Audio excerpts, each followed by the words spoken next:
자, 이제 96페이지에 제6장 개업공개사 의무 부분을 들어가도록 하겠습니다. 자, 앞부분에 있는 요약 정리 부분을 한번 보면, 자, 이 개업공개사 이 의무 부분은 상당히 중요한 부분이죠. 자, 일단 먼저, 금쟁이 부분이 있는데요.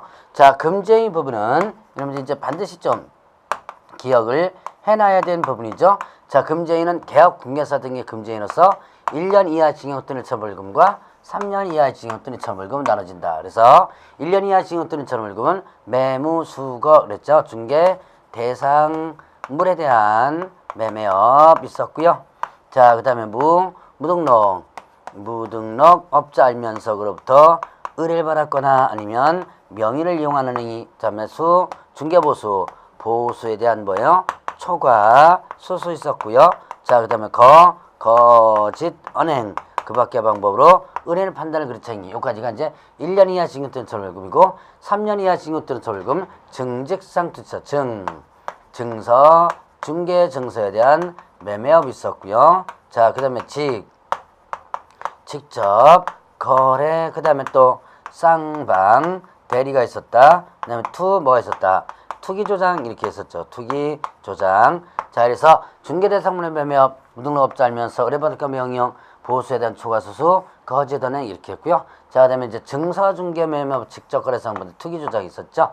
자, 그러면 일단 대상물에 대한 매매업, 매매를 금지하는 것이 아니고 업 자체를 금지하는 거고, 임대업은 일단 금지가 아니다. 무등록업자 알면서 그랬죠. 자, 보수에 대한 초과수수와 관련된 부분, 더 받은 부분, 어떤 명물인지 더 받아서는 안 된다 그랬죠. 그래서 초과해서 받으면 안 된다라는 부분 이제 구분해 보시고요. 자, 그 다음에 이제 거짓 언행과 관련된 부분.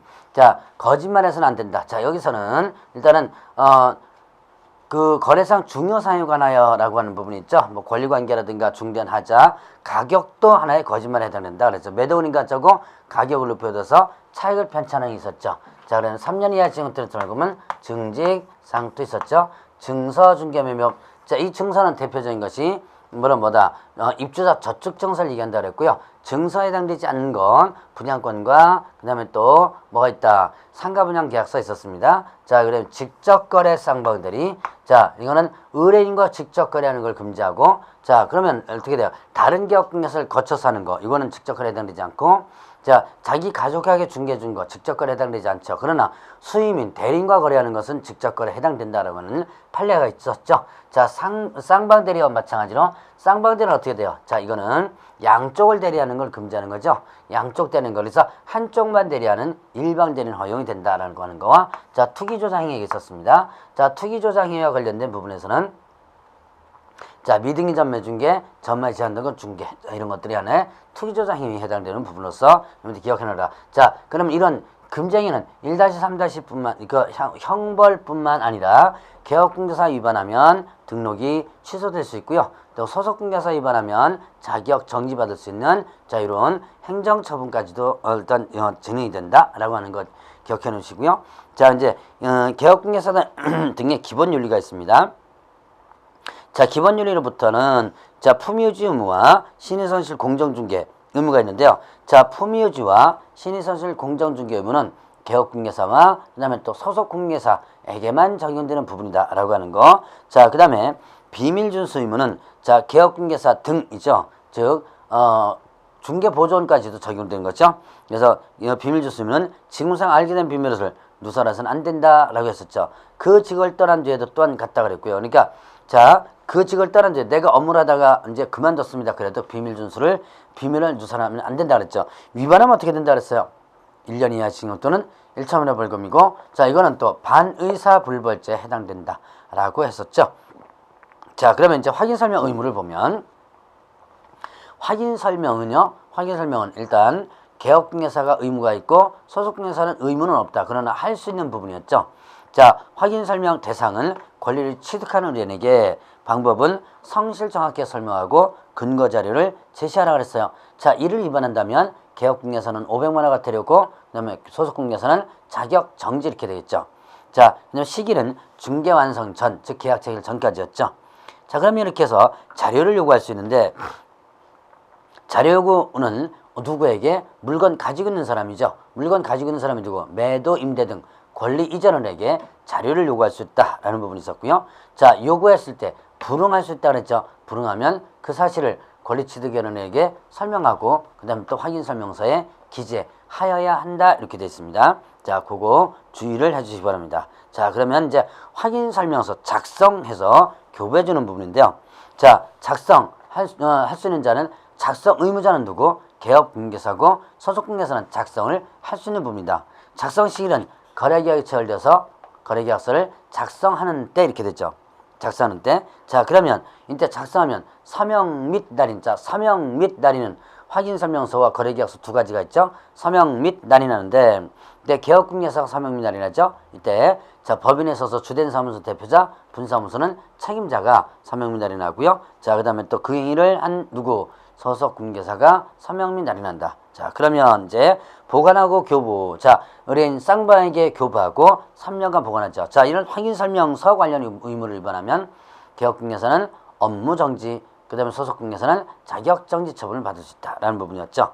자, 그러면 이제 확인설명사항. 자, 확인설명사항은 여러분들이 조금 기억을 해놔야 되는데, 자, 그 제가 밑줄치라는 부분 여러분들 두 가지 여러분들 좀 기억해 놓으셔야 돼요. 자, 중개대사물의 종류, 소재지, 지번, 지목, 면적, 용도, 구조, 건축 연도 등 중개대사물에 관한 기본적 사항이 있고요. 자, 그다음에 소유권, 전세권, 저당권, 시장, 임차권 등 권리관계 있죠. 자, 그다음에 거래전 금액과 자, 중개보수 실비금과 산출예약. 자, 이거는 밑줄 쳐놓고 기억해 놓으시라 그랬죠.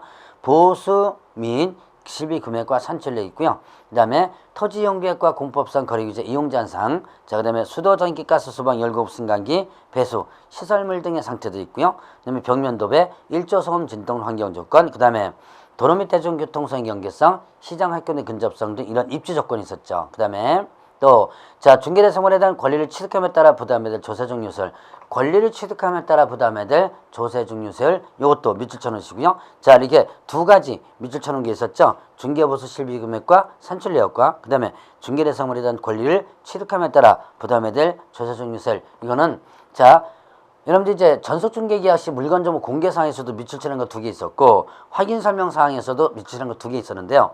전속중개계약 시 물건정보 공개사항과 확인설명사항 두 가지가 어쨌든 비교를 해보면 공통되는 부분이 대부분이에요. 근데 그 밑줄치라고 한 것 두 가지는 공통되지 않는 것이다. 그래서 여러분들이 반드시 이걸 기억해 놓으시라 그랬죠. 자, 그거 여러분들 주의를 해보시고요. 자, 그러면 이제 계약서 관련 의무죠. 거래계약서를 작성할 수 있는 자가 있죠. 자, 일단 거래계약서와 관련된 부분에서 이런 거래계약서를 작성할 수 있는 자는 일단 누구다? 일단은 개업공개사, 소속공개사인데 개업공개사 작성 의무가 있고 소속공개사는 의무가 없죠. 자, 그러면 이때 필요적 기재사항을 빠짐없이 확인해서 기재하라. 자, 필요적 기재사항을 다시 한번 보면 인물, 그 다음에 계거, 인권, 조설약 이렇게 됐죠. 자, 인 뭐죠? 거래 당사자, 인적사항, 물건의 표시, 계약일, 거래금액, 계약금액, 지급입장, 지급하는 사항, 인도일시, 권리전 내용, 조건이나 기한이 있는 경우 조건의 기한, 설명서 기업일자, 약정률 했죠. 자, 다시 한번 인 뭐죠? 인적사항, 물건 표시, 계약일, 거래금액, 계약금액, 지급입장, 지급하는 사항, 인도일시, 권리전 내용, 조건이나 기한이 있는 경우 조건의 기한, 설명서 기업일자, 약정 내용 이렇게 있습니다. 자, 요거 여러분들 좀 기억을 해 놓으시고요. 자, 이렇게 필요적 기재사항 기재했죠? 그러면 이제 서명 및 날인하죠. 서명 및 날인하고 그 다음에 교부한다. 누구에게? 쌍방에게 보관하죠. 요거 몇 년간? 5년간. 확인설명서 몇 년간 보관? 3년. 거래계약서 5년간 이렇게 보관하는 부분이 있었죠. 그거 여러분들이 주의를 해주시고요. 자, 그리고 이중계약서 작성 금지가 있어요. 그래서 거래금액 등을 거짓 기재하거나 서로 다른 이상 계약서, 이중계약서 작성해서는 안 된다라고 하는 거 주의해서 보시기 바랍니다. 자, 요걸 위반했다면 개업공개서는 등록이 취소될 수 있고 소속공개서는 자격 정지 이렇게 되겠죠. 자, 그러면 이제 손해배상 책임 및 업무보증 설정과 관련된 부분 보죠. 자, 손해배상 의무, 손해배상을 해줘야 될 사항은 어떻게 된다? 자, 중개인을 함에 있어서 고의과실과 그 다음에 또 사무소를 다른 사람의 중개의 장소로 제공한다 라고 한다면 어떻게 돼요? 손해배상 책임이 있죠. 자, 그러면 이때 재산상 손해만 인정된다 그랬죠. 자, 그리고 이렇게 손해배상을 위해서 업무보증 설정하는데 업무보증은 언제까지 설정하는 거? 업무 개시 전. 자, 다시 한번 업무보증 언제까지 설정한다? 업무 개시 전까지 설정한다. 그러면 이제 설정 신고하는데요. 자, 업무보증 설정 부분은 일단 보증보험에 가입하거나 공제에 가입하거나 공탁을 하게 됩니다. 금액은 법인의 주된 사무소 2억 이상, 분사무소 1억 이상, 자, 그 다음에 공인하고 부칙 1억 이상, 자, 지역노동조합, 특수법인 중에서 지역노동조합은 1천만 원 이상이죠. 나머지 특수법인은 어떻게 돼요? 나머지 특수법인은 여러분들이 저기 일반 법인과 같이 하고요. 자, 그러면 이렇게 해서 업무보증 설정에서 신고를 하는데 여기서 신고를 반드시 신고해야 한다 그러면 틀립니다. 왜냐하면 보증기관이 등록관청으로 직접 통보한 경우에는 신고를 생략할 수 있다라는 예외 규정이 있었죠. 자, 그러면 이제 보증을 변경하고자 할 때, 자, 보증을 변경하고자 할 때는 어떻게 돼요? 효력이 있는 기간 중에 변경하라라는 부분이 있었죠. 그래서 보증을 변경하고자 할 때는 효력이 있는 기간 중에 변경하라. 자, 그러면 자, 여기서 이제 그 보증을 효력이 있는 기간 중에 변경해서 신고하라 그랬고요. 자, 보증을 재설정합니다. 자, 기간이 만료되면 어떻게 한다? 기간이 만료되면 보증을 다시 설정해야 한다 그랬죠. 자, 그럼 만료일까지 다 설정하라. 그래서 마찬가지 이것도 신고하라. 그러니까 보증 변경 시에도 신고하고 다시 설정할 때 신고하죠. 자, 근데 이때는 어떻게 된다? 신고 생략할 수 있죠. 보증기관이 등록관청으로 직접 통보한 경우는 신고를 생략할 수 있다라는 부분이 있었습니다. 자, 그거를 이제 주의를 해주시고요. 자, 그러면 이제 보증에 대해서, 자, 중개가 완성되면 보증에 대해서 설명하고 내가 어디에다 들고 있고 금액 얼마짜리고 이런 설명을 했죠. 그리고 증서사본을 교배주라 라고 했었죠. 이거를 위반한다면 100만 원 이하의 과태료고요. 자, 그 다음에 이제 손해배상 청구 들어가죠. 손해배상 청구 들어가서 일단은 자, 의뢰인이 직접 보증기관으로 일단은 갑니다. 가서 청구를 하는데 손해가 났다는 증명서를 들고 가져야지만 되죠. 그래서 손해배상 합의서라든가 판결문이라든가 확정된 판결문, 그 다음에 화해조서 등의 서류를 가지고 보증기관에 직접 가서 청구를 하게 된다. 자, 그러면 이때 업무보증 설정 금액 범위 내에서 주게 되고요. 자, 보증보험 공제는 만약에 손해배상을 주면 다시 가입하라 그랬죠. 그 다음에 공탁은 어떻게 한다? 부족한 금액을 보전하라는 부분이 있었습니다. 자, 여기까지 하면 이제 손해배상금과 관련된 부분 한번 설명드렸고요. 자, 그러면 이제 계약금 등 예치 권고하는 부분 있죠. 권고할 수 있다 그랬죠. 자, 계약금에서는 거래 안전을 보장하기 위해서 계약금 등에 대해서 예치를 권고할 수 있다. 의무는 아니라 그랬습니다. 자, 그럼 이때 계약금 등은 계약금 중도금 또는 잔금까지 얘기하는 것이고 예치명의자는 자, 계약금에서 또는 은보, 신체, 공전, 그렇죠. 자, 은행법에 의한 은행, 보험회사, 신탁회사, 공제사업자, 전문회사 이렇게 되죠. 자, 그럼 예치기관은 금융기관, 공제사업자, 신탁회사에다가 예치라는 거예요. 자, 예치명의자는 예금주명이고 예치기관은 그 예금하는 기관이죠. 자, 예치명의자에 공탁기관 없습니다. 그 다음에 예치기관에 공탁기관 없다는 것을 여러분이 조심을 하셔야 돼요. 그 다음에 예치기관은 자, 원칙은 어떻게 돼요? 거래계약의 이행이 완료될 때까지 있죠. 거래계약 이행 완료될 때까지. 그러나 예외로 중대 수령할 수 있다 그랬죠. 그래서 금융기관 보증보험에서 발행하는 보증서를 예치명의자한테 교부하고 계약금 등을 미리 수령할 수 있다. 중대 수령할 수 있는 예외 규정이 있었어요. 자, 그러면 개업공개사가 예치한 경우 개업공개사 명의로 예치합니다. 그럼 의무가 발생하죠. 자, 인출 동의 방법이라든가 실비, 거래 안전에 대해서 일단 약정하라 그랬고요. 그 다음에 자기 소유의 지분과 어떻게 하라? 분리하라라는 부분이 있었습니다. 그 다음에 거래 당사자 동의 없이 인출해서는 안 되고요. 그리고 또 자, 보증 설정하라 그랬습니다. 예치 금액만큼 보증 설정해서 그 증서사본을 일단 교배줘라라는 부분이 있었어요. 자, 그것까지 여러분들 일단 정리를 해보면 예치권과 관련된 부분 한번 정리해보고요. 자, 그러면 이제 개업공개사 등이 교육하는 부분 있죠. 자, 교육은 상당히 많습니다. 자, 실무교육, 그 다음에 직무교육, 연수교육, 거래사고 예방교육 이런 4가지 교육 종류가 있는데요. 자, 실무교육의 실시권자는 누구예요? 시도지사죠. 그리고 자, 실무교육 대상은 누구다? 개설 등록하고자 하는 자, 법인의 사원 또는 임원이 되고자 하는 자, 그 다음에 분사무소 책임자가 되고자 하는 자, 자, 그리고 소속공개사가 되고자 하는 자 1년 이내 받으라고 그랬어요. 다만 1년 이내, 자, 폐업했다가 고용관계 종료됐다가 1년 이내 다시 등록하거나 소속공개서를 하고자 할 때 이때는 실무교육 받지 않는다. 1년 이내 다시 할 때는요. 자, 그러면 일단은 등록 신청일 전, 고용 신청일 전 1년 이내고요. 자, 그다음에 교육 시간은 어떻게 돼요? 28시간 이상, 32시간 이하 이렇게 되죠. 자, 그 교육 내용을 보면 자, 법률 지식 있죠? 그다음에 부동산 중개, 그다음에 또 경영 실무, 부동산 중개와 경영에 관련된 실무, 그다음에 직업 윤리 이렇게 되죠. 자, 그러면 지침을 마련할 수 있다 그랬죠? 누가? 국토교통부 장관이 지침 마련할 수 있다. 실무교에 대한 지침 마련할 수 있다. 누가? 국장이. 그다음에 위탁할 수 있습니다. 협회 또는 또 전문대학 또는 대학 그리고 공기업준정부에다가 위탁할 수 있죠. 자, 직무교육은요. 실시권자가 시도지사입니다. 그 대상이 보면 중개보존에 되고자 하는 자죠. 고용관계 종료 1년 이내 고용관계 종료 후에 1년 이내 다시 할 때는 교육이 의무가 없고요. 유효기간은 고용신고일 전 1년 이내 해줘야 된다. 그 다음에 교육시간은 3, 4시간, 3시간 이상 4시간 이하 이렇게 됐죠. 자, 그 다음에 교육 내용은 직업윤리만. 자, 직무교육은 직업윤리만 들어갑니다. 자, 여기에 뭐 부동산 중개실무 이거 들어가면 틀려요. 조심하시고요. 자, 지침 마련할 수 있다. 누가? 국토교통부 장관이. 그 다음에 직무교육 위탁할 수 있습니다. 마찬가지 협회나 전문대학 또는 대학, 공기업준정부에 위탁할 수 있다 그랬죠. 자, 그러면 이어서 이제 연수교육과 관련된 부분 있죠. 자, 연수교육 실시권자는 어떻게 된다? 시도지사죠.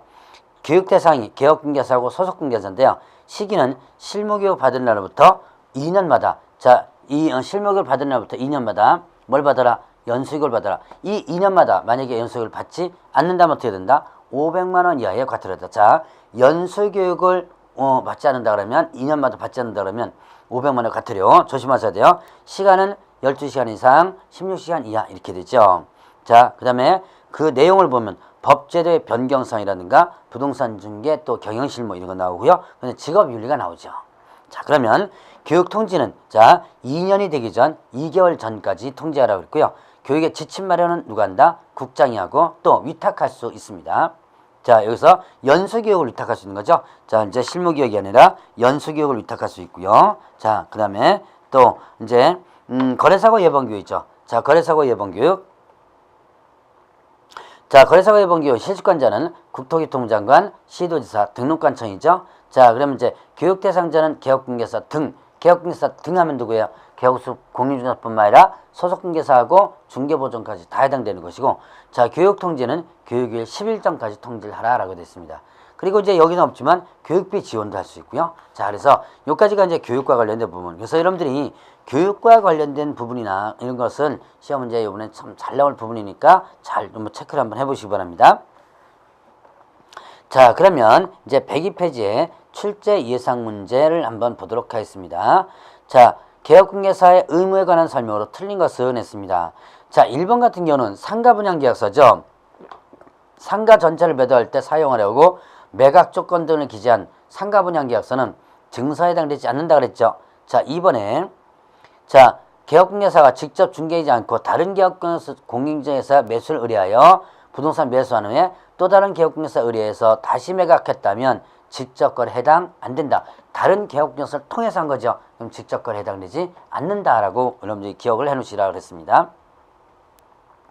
자, 3번 같은 경우는 업을 판단하는 데 있어서는 수익의 목적 여부와 계속성, 반복성 여부 이런 것들을 판단하는 것이고요.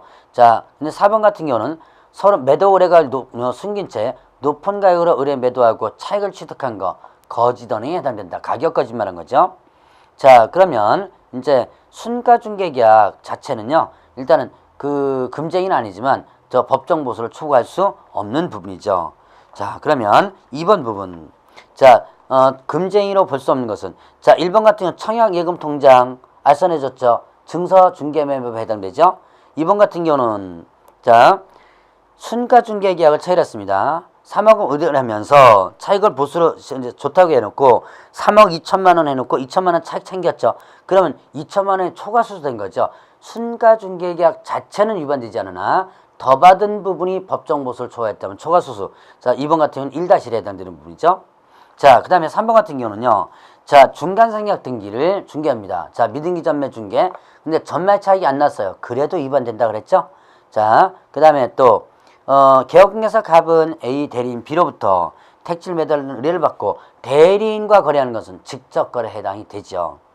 자, 그래서 1번, 2번, 3번, 4번이 금쟁에 해당되는데, 자, 5번 거 보세요. 중개인 A가 택지에 대한 매도를 개업공개사 갑에게 의뢰하였고, 개업공개사 을은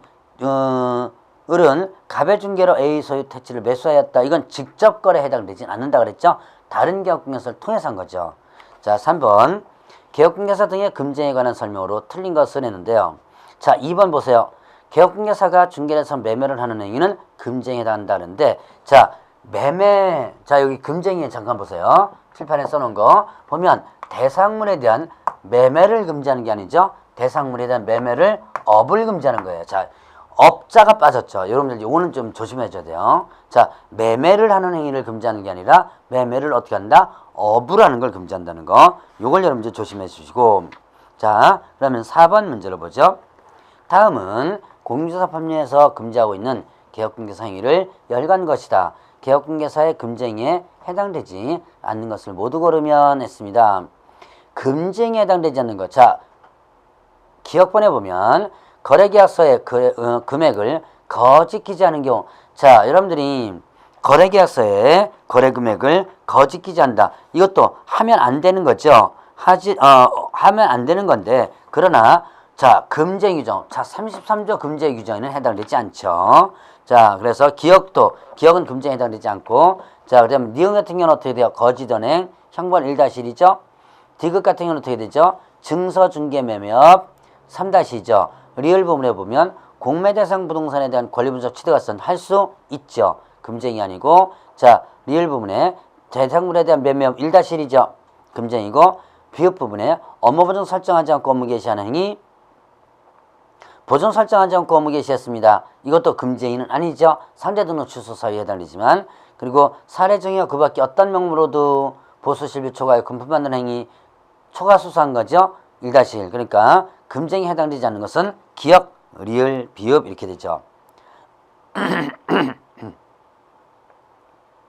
자, 그러면 이제 5번 문제로 보죠. 개업공개사 또는 소속공개사는 중개를 함에 있어서 성실하고 공정한 중개인을 해야 한다. 따라서 개업공개사 등의 해서는 아니 되는 법정 금쟁에 해당되지 않는 것은, 자, 1번 같은 건 어떻게 돼요? 300평범미터를 2억 원에 매수하도록 상견은 2억 5천 원을 팔아주겠다고 약속했는데 2억 4천 원에 매매를 했다. 미등기 전매중개 투기조작 행위를 한 거죠. 그 다음에 이번에는 양당사자로부터 임받았습니다. 임대차 계약, 매매 교환 임대차 다 들어가죠. 자, 그래서 이것도 뭡니까? 쌍방대리. 그래서 직접거래 쌍방대리는 매매뿐만 아니라 교환 임대차까지 들어간다 그랬죠. 형벌 3-죠. 자, 3번에 보면 개업공개사 갑은 을병 간의 매매액을 중개하면서 병이 갑자기 출장 중에서 병의 유임을 받고 매매계약 처리해줬다. 자, 3번 같은 경우는 어떻게 돼요? 일방대리죠. 일방대리니까 이거는 어떻게 된다? 일방대리는 금쟁에서 해당되지 않는다. 허용되는 거죠. 자, 4번 같은 경우는 초과수수에 해당되는 거고요. 5번 같은 경우는 어떻게 한다? 이거는 직접 거래에 해당되는 부분이죠. 자, 그럼 이제 6번 문제. 국민사법령상 개업공개사의 위반 행위와 이와 관련한 판례된 내용으로 옳지 않은 것은 했습니다. 1번에 직접 거래와 관련하여 직접 거래와 관련하여 의뢰인에는 중개대상물의 소유자를 의미하고 그 소유자로부터 거래에 관한 대리권을 수여받은 대리인이나 거래에 관한 사무의 처리를 위탁받은 수임인은 포함하지 않는다라고 했는데요. 자, 직접 거래 대상에 대리인, 수임인도 포함이 된다라고 했었죠. 자, 그거 여러분들 주의를 해서 보시기 바랍니다. 나머지는 다. 자, 2번 같은 경우는 어떻게 돼요? 쌍방대리 허락받아도 중개사법 위반되죠. 3번 같은 경우는, 자, 다른 개업공개사가 매도 의뢰인으로부터 매도를 받은 다른 개업공개사를 통해서 매수해가지고 또 다른 개업공개사를 거래했죠. 이건 직접 거래에 해당되지 않는다. 이렇게 직접 거래 쌍방대리를 금지하는 것은 거래상 알고 있는 정보를 이용해서 행위를 하면서 부당이득을 취하는 걸 금지하는 거다라고 했고요. 자, 당좌 수표를 초과해서 받았는데 초과해서 받은 당좌 수표가 부도났습니다. 부도난 것을 다시 되돌려줬다. 자, 이것도 초과수수에 해당이 된다라고 했었죠. 자, 7번 문제를 보죠. 개업공개사의 금쟁이에 해당되는 것을 모두 몇 개인가 라고 했는데요. 자, 기억해보면 개업공개사 A는 자기 인척 비소유 주택을 매수인 C에게 매도하는 계약을 중개했다. 자, 이건 어떻게 되는 거예요? 직접 거래는 아니죠. 중개 준 겁니다. 자, 니은에 개업공개사 D는 매도인인 E를 대리하여 매수인 F와 거래계약을 체결했다. 한쪽만 대리했죠. 한쪽만 대리한 것은 일방대리 금쟁이 아니죠. 자, 디귿 의뢰인과 체결한 순가중개 계약을 준수했으나 법정중개보수를 초과하여 금품받았다. 법정중개보수 초과해서 받았습니다. 그럼 초과수수죠, 당연히. 그래서 디귿이 일단은 금쟁에 해당되고, 리을에 상가 분양을 대행하면서 주택 외의 대상물에 대한 법정중개보수를 초과하여 금품받았다. 상가 분양 대행이죠. 상가 분양 대행은 중개행위에 해당돼야 한대요. 안 되죠. 이거는 중개사법 자체가 아예 적용되지 않는 부분이죠. 자, 그 다음에 미음에 무허가건물 매매 중개, 이것도 금쟁이는 아니죠. 그러니까 금쟁이에 해당되는 것은 디귿 하나죠. 1번 한 개 이렇게 되죠. 자, 8번 다음 금쟁이에 대한 판례들이다. 금쟁이가 아닌 것을 모두 고르면 했는데요. 자, 기억에 규정에 의하여 전매 등 권리 변동이 제한되어 있으나 전매책이 없다여 전매를 중개한 거 금쟁이죠. 개발지원교회라는 사실을 알면서 마치 앞으로 개발될 것처럼 우리는 속여서 중개했습니다. 거짓된 금쟁이죠. 개업공개사 A와 공동으로 부동산 소유자 갑을 대리한 일과 직접 거래했습니다. 이것도 당연히 어떻게 한다? 직접 거래에 해당되죠. 직접 거래 대상자가 되죠. 이것도 금쟁이고. 자, 그 다음에 리얼의 개업공개사가 다른 개업공개사의 중개로 부동산을 매수해서 다른 개업공개사를 통해서 거래한 거죠. 이거는 뭐에 해당되지 않는다? 직접 거래에 해당되지 않는다. 그래서 리얼이 금쟁이가 아니고요. 미음에 자, 개업공개사와 매도인이 서로 짜고 매도인의 가격을 비하여 무척 높은 가격으로 의뢰인에게 부동산을 매도하고 그 차익을 취득합니다. 자, 이거는 거짓언행이죠. 금쟁이고요. 투기과열 지역이 아닌 지역에서 분양기에 처리된 분양권의 전매중개, 투기과열 지구는 그 분양권 전매가 제한되죠. 그러나 투기과열 지역이 아닌 지역에서는 분양권 전매가 자유롭습니다. 금쟁이가 아니고요. 자, 소정의 중개로 초과하여 사례금 명목을 금품받았습니다. 이것도 금쟁이죠. 그러니까 아닌 것은 리을, 비읍 이렇게 되죠. 자, 9번 문제 보겠습니다.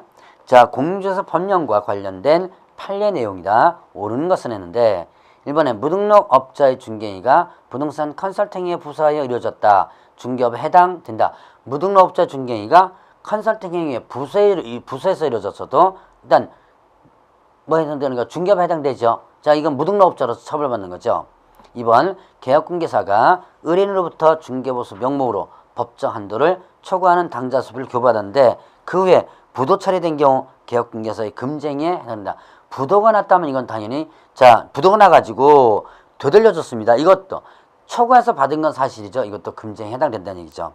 자, 3번에 중간 상력대 방법으로 단기 전매하여 각종 세금을 포탈하는 것을 알고도 이에 동조하여 그 전매를 중개한 경우 결과적으로 전매차익을 올리지 못했다더라도 투기를 조장한 행위에 해당한다. 자, 결국은 전매차익이 안 났어도 투기 조장이라 그랬죠. 그래서 3번이 일단 맞고요. 자, 4번에 중개보조원이 고의과실로 거래에서 손해를 입었습니다. 그 중개보조원을 고용한 개업공사만 책임지는 게 아니라 중개보조원도 당연히 책임지죠. 자, 5번에 보면 공인중개사가 실질적으로 무자격자로 하여금 자기 명의로 공개사 업무를 수행하도록 하더라도 스스로 몇 건의 중개업무를 직접 수행한 경우 자격증 대행에 해당되지 않는다 그러는데 그건 해당된다 이렇게 해주면 되죠. 해당된다. 자, 그러면 이제 10번 문제 보죠. 공인중개사인 개업공개사 갑은 탈세 목적으로 한 미등기된 부동산을 중개하다가 적발되었다. 개업공개사 갑이 앞으로 받을 처분이나 형벌에 대한 설명으로 옳지 않은 것은 탈세 목적으로 미등기된 부동산 중개하다가 적발됐습니다. 자, 그러면 3년 이하 징역받을 수 있고 2천만 원 벌금형 3-2죠. 그 다음에 등록이 취소될 수 있죠. 자, 그 다음에 또 업무정지 받을 수 있죠. 자, 뭐 그런 것들. 뭐 그러면 4번에 보세요. 4번에 보면 갑은 3년 이하 징역을 받을 경우 결격사에 해당돼요. 등록 취소되면 2천만 원 이하 벌금 받을 경우 등록 취소되지 않는다. 자, 2천만 원 이하 벌금 중에서 300만 원 이상의 벌금형이면 결격사에 대해서 뭐가 된다? 등록이 취소되죠. 그러니까 300만 원에서 벌금형. 자, 공유사법령 위반해서 얼마 이상? 300만 원 이상 벌금형을 했더는 이때는 어떻게 된다 그랬어요? 결격사에 해당된다 그랬죠? 그래서 이거는 2천만 원 이하 벌금형이라도 등록 취소되는 경우도 있다라는 거. 이렇게 해서 4번이 틀린 부분이죠. 자, 이제 11번부터는 다음 시간에 하도록 하겠습니다.